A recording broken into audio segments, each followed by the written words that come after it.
Well, today's conversation takes place at a juncture, a place of goodbyes and hellos, of past and future, where it's really the best of pleasures, personally and professionally, for me to catch up with violinist Katherine Hunka, concertmaster of the world-acclaimed Irish Chamber Orchestra, as she looks to new adventures at the close of a 26-year tenure with the ICO.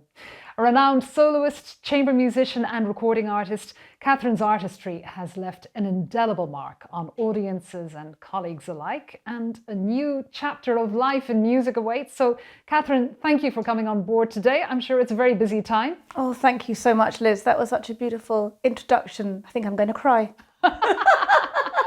Started with me. It's a great start, isn't it? Well, anyway, let's start at the very beginning, as Julie Andrews would say.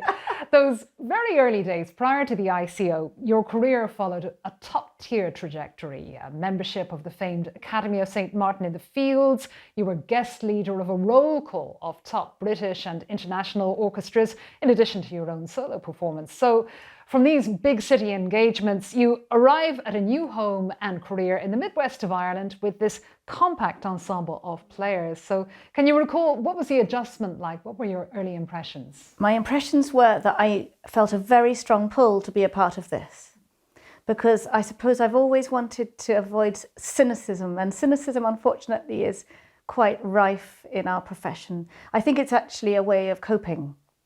And I came across this group of musicians that didn't seem to find that necessary. So there was an openness to the musicians in the ICO. And as well, what a beautiful place. You know, I was put up in the Lakeside Hotel in Killaloe. It's now my home. Killaloe is now my home. And Ballina is my home.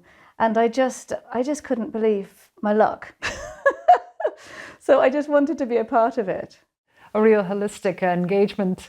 And of course, you've helmed the ICO now for over 2 decades of exceptional performances and growth. It's an unfair question given the breadth of what you've covered, but would there be particular performances or collaborations or occasions that really have stayed with you? That's a really hard question, Liz, because we have collaborated with such extraordinary people. We spent 10 years with Jörg Wittmann as our artistic partner, travelling to Carnegie Hall and Berlin Concert House and all of these places. And of course, it's electrifying to do those concerts. But I suppose that what always meant a lot to me over the years is when you arrive in a smaller venue. I remember Tinahely Courthouse in Wicklow.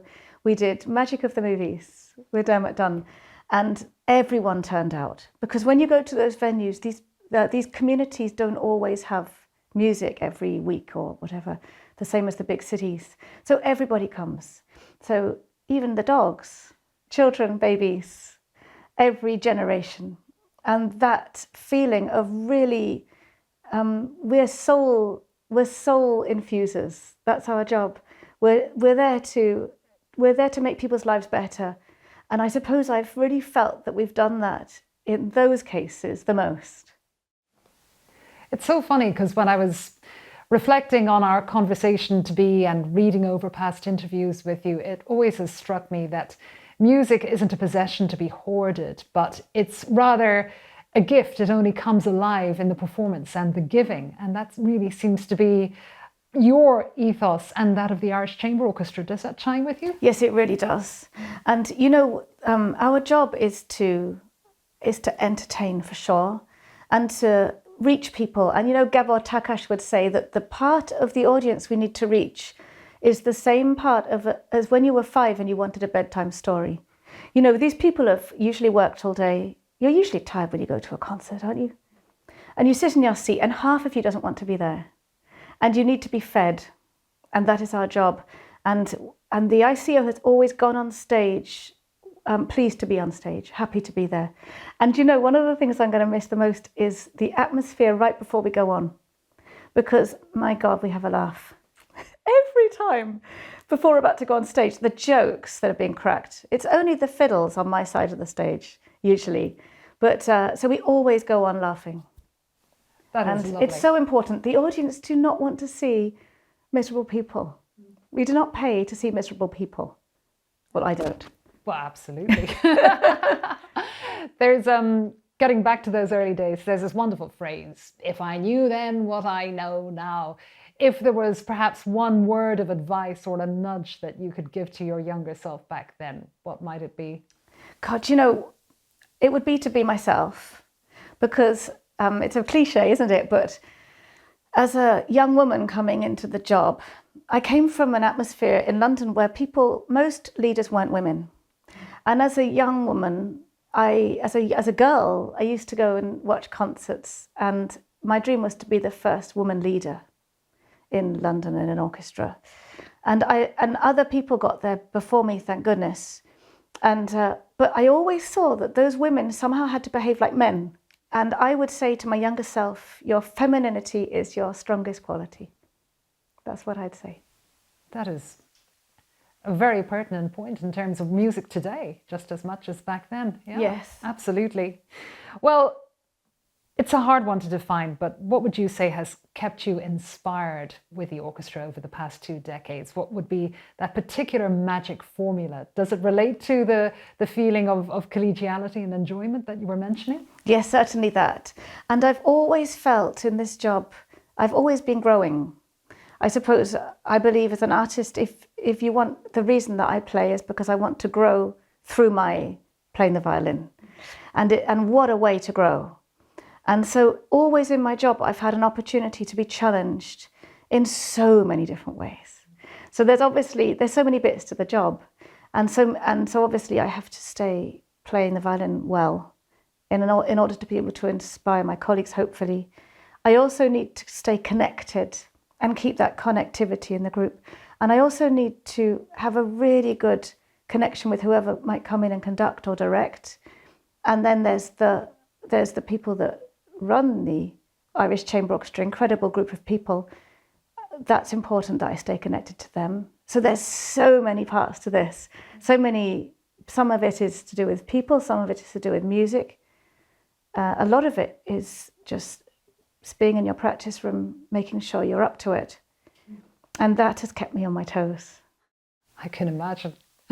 Well, of course, you lead from the violin, which is both part of the sound and directing the progress. So what are the joys and challenges that come with this compact group of people, being both the collaborator and the leader? How does that particular dynamic work for you?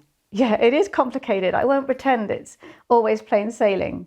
But it's so important that everybody in the room feels important, and we all need to be valued.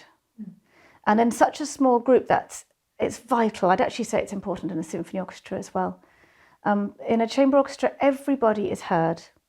Everyone needs to feel that they're part of the whole. So I would have always called myself head of atmosphere. It's the most important part of my job. It needs to stay light. It's no good, this idea that you achieve more with a tough approach is, in my opinion, just not true. I think people achieve the most when they're feeling creative, and we can't be creative if we're afraid. So we can't be creative if we're afraid of making a mistake. So it's just so important that there's a lightness in the room. The ICO is famous for always cracking jokes in rehearsal, and that's vital. Yeah. I hope that they keep cracking jokes.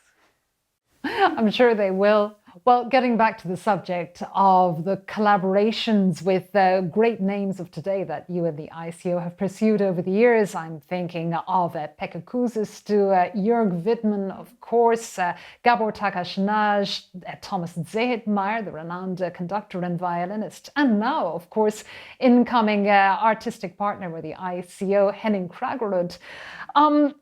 These iconic names, I can imagine they've brought a range of musical approaches and ideas to you and the ICO. And looking at your trademark suppleness and responsiveness as an ensemble, what was the experience like of working and adapting to each of these great names? And what did each of them bring to the mix, would you say? Well, do you know, for me, that's been my food. Because from every one of those people, I've learned so many different things. You know, like Pekka had taught me so much about freedom. He's so he has pulse and he's so free. And Gabor taught me about heart. And you know, Jörg Wittmann in the rehearsal breaks, then I was always bothering him, but he never made me feel like that was what I was doing, because he's a man who understands the scores sort of inside out. He's a composer himself, one of the finest composers alive today. How lucky were we to work with him for 10 years? And I would go to him and say, what was that you said again? How do you know that? So I'm just learning all the time from these wonderful people. And Thomas Zettmeyer taught me that you can rehearse without talking. We did a Verklärte Nacht with him, one of the most extraordinary experiences of my musical life, and the rehearsals were almost entirely silent. It's like you can feel so much from in the air, in the room. And Henning Kragerud is, his philosophy is, I sign up to it wholeheartedly. He's an extraordinary performer. His philosophy is, why would we not enjoy the feeling of playing and the feeling of communicating our playing as much as possible? Food for the soul. Yeah. Wow. Yeah. Well, you're known for your charisma on stage. I mean, you guys are rock stars. Anytime I see you live, the place lights up. And it's always struck me, how do you balance that showmanship with the absolute musical integrity that you guys embody as well? How do you negotiate that particular balance? God, you know, I think that the day somebody thinks they're charismatic is not a good day for them. Do you know, it's like I certainly wouldn't say, here I go with bags of charisma. And so much of what we do is solitary. You know, like most of my musical life is spent making sure that I understand what I'm doing on my own in a practice room, whether it's with scores or just with the instrument. And so what happens on stage is something that, I mean, God, it's terrifying being on stage, isn't it? So it's something that you just trust will happen. Like right before you go on, you're just like, okay, let's do this thing. And then you hope that you can muster that courage, actually, which I think the ICF's good at mustering. Absolutely. Oh, and lots of style, has to be said. Actually, I mentioned earlier I was perusing some of your previous interviews, and in one written piece, you made this beautiful observation regarding your relationship with the orchestra. You said, a group that allows its members to sometimes fail, that encourages humanity and artistry rather than demanding perfection, will make way for infinite possibility. Oh, that's good. Yeah, but it's so beautiful. Where is that coming from? I think, so when we grow up learning an instrument, then there's so much work in that, so many years. I mean, I started when I was 4. I think many of my colleagues were similar age.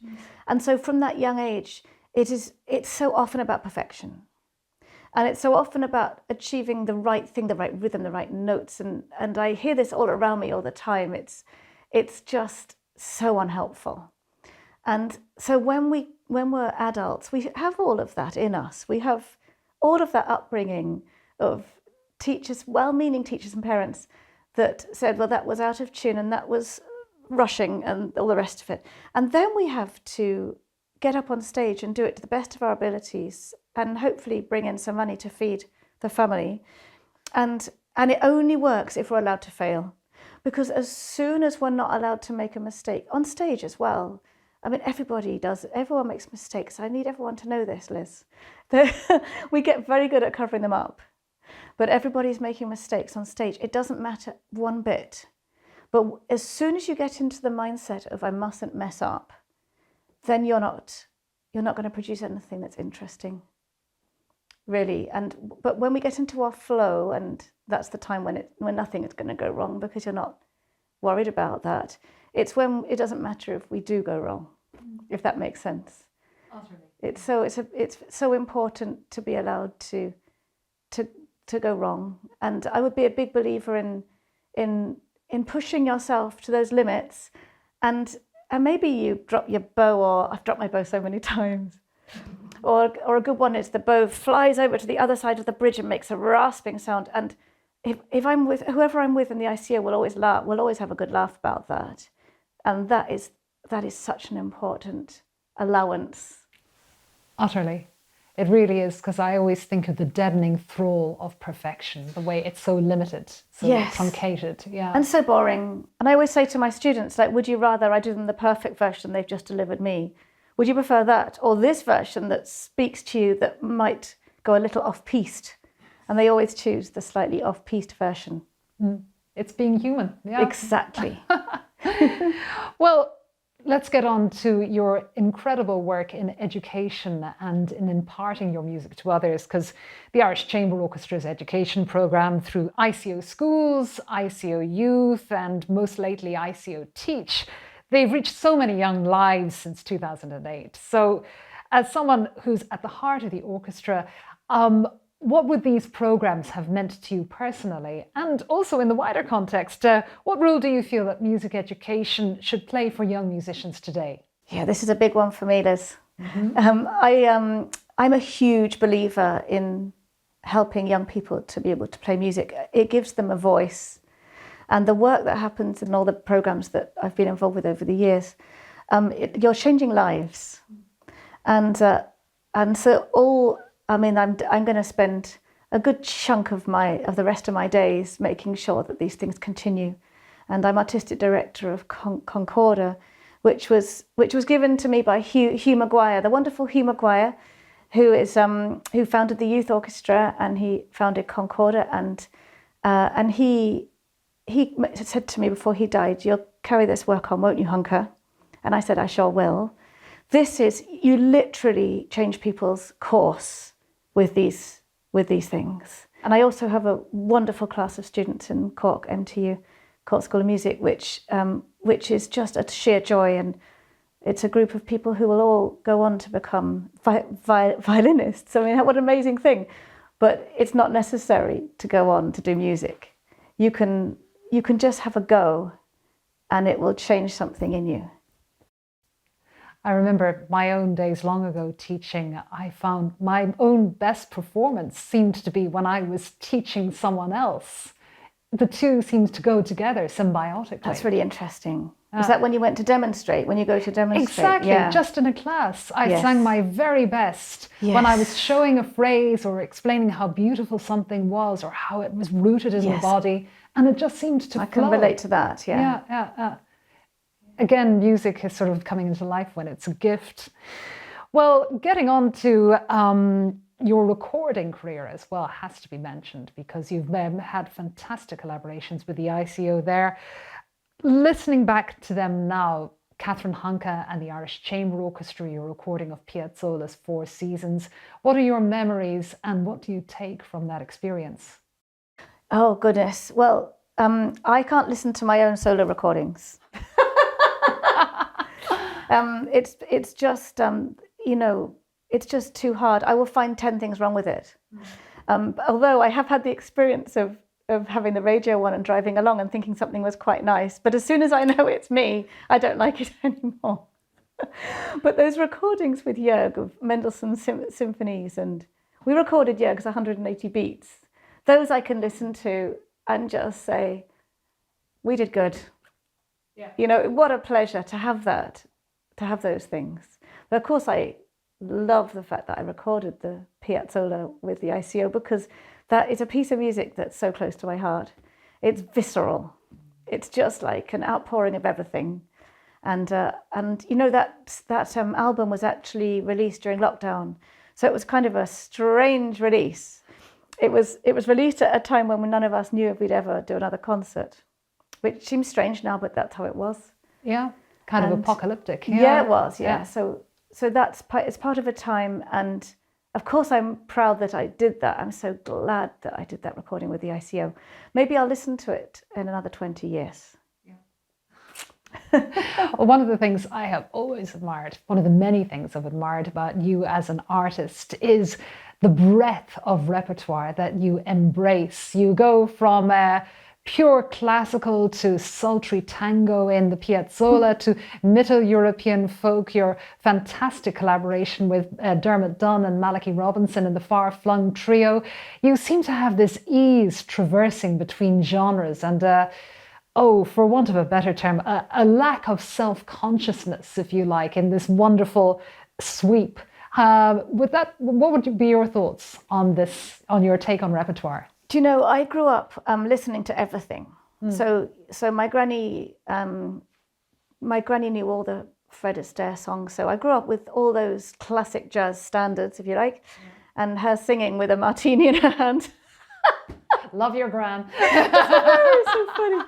And then we went to musicals. I loved musical theatre. I listened to all types of music growing up.